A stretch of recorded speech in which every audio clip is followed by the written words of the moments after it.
ఇవాళ నిన్ను పెద్ద మనిషి అని మేము పిలవాలనా? పెద్ద మనిషి అని పిలిపించుకునే అర్హత నీకు ఉన్నదా అని నేను ఈ వేదిక మీద నుంచి అడుగుతున్నా.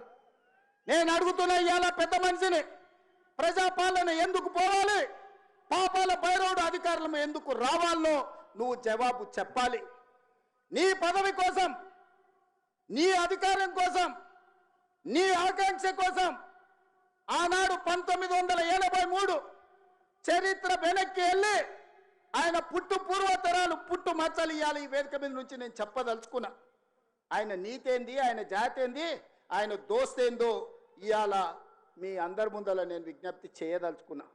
మిత్రులారా, 1983లో తుమ్మల నాగేశ్వరరావు గారు సజీవ సాక్షి. ఆనాడు అన్న పెద్దలు నందమూరి తారక రామారావు గారు యువ న్యాయవాదిగా జగిత్యాలలో న్యాయవాది పదవిని బాధ్యత నిర్వహిస్తుంటే పిలిచి భుజం తట్టి నీకు ఎమ్మెల్యే టికెట్ ఇచ్చి నీకు ఎక్సైజ్ శాఖ మంత్రి ఇస్తే సంవత్సరం తిరిగే లోపలనే అన్న ఎన్టీఆర్ను వెన్నుపోటు పడిచి నాదెండ్ల భాస్కరరావుతోని జట్టు కట్టిన నువ్వు నాదెండ్ల భాస్కరరావు సోపతిని వదిలి కాంగ్రెస్ పార్టీలకు వచ్చి 40 సంవత్సరాలు పూర్తయింది.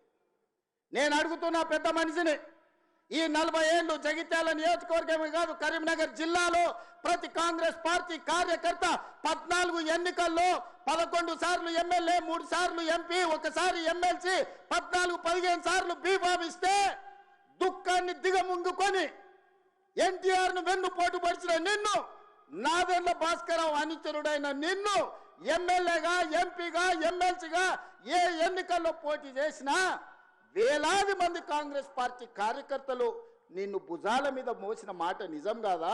పల్లకిలో అసెంబ్లీకి పంపిన మాట నిజం కాదా? మిత్రులారా, 40 ఏళ్ళు నీ కోసం, నీ పదవి కోసం, నీ కుటుంబంలో జడ్పీటీసీ, ఎంపీపీ ఏ పదవి వచ్చినా నీ కుటుంబానికి ఇచ్చుకున్నా జగిత్యాల కాంగ్రెస్ పార్టీ కార్యకర్తలు మౌనంగా నీ కుటుంబానికి ఊడిగం చేసిన మాట నిజం కాదా? గ్రామంలో ఉన్నోడు గ్రామంలో ఉండాలి, మండలంలో ఉన్నోడు మండలంలో ఉండాలి, జిల్లాలో ఉన్నోడు నియోజకవర్గంలో ఉన్నోడు నియోజకవర్గంలో ఉండాలని పాపంది చేసింది నువ్వు కాదా? మొన్న నేను జగిత్యాల కార్యకర్తలను కలిస్తే ఒక్కొక్కరు తమ కష్టాలను మనసు విప్పి మాట్లాడుతుంటే నాకు ఆశ్చర్యపోయినా. గాంధీ భవన్ చూసి ఒక నాయకుడు చాలా సంవత్సరాల తర్వాత మెట్రోలో పోతుంటే గాంధీ భవన్ కనిపిస్తే ఆనందంతో కన్నీళ్లు గారిని ఆనంద బాష్పాలు గార్చిన మెట్రోలో నన్ను ఇట్లా గాంధీ భవన్ చూసిన మా నాయకుడు ఎన్నడూ నన్ను గాంధీ భవన్కు తీసుకుపోలేదని చెప్తుంటే నాకు నిజంగా మనసులో కలుక్కుమన్నది. ఇట్లాంటి కర్కోటకులైన నాయకులు ఉంటారా అని.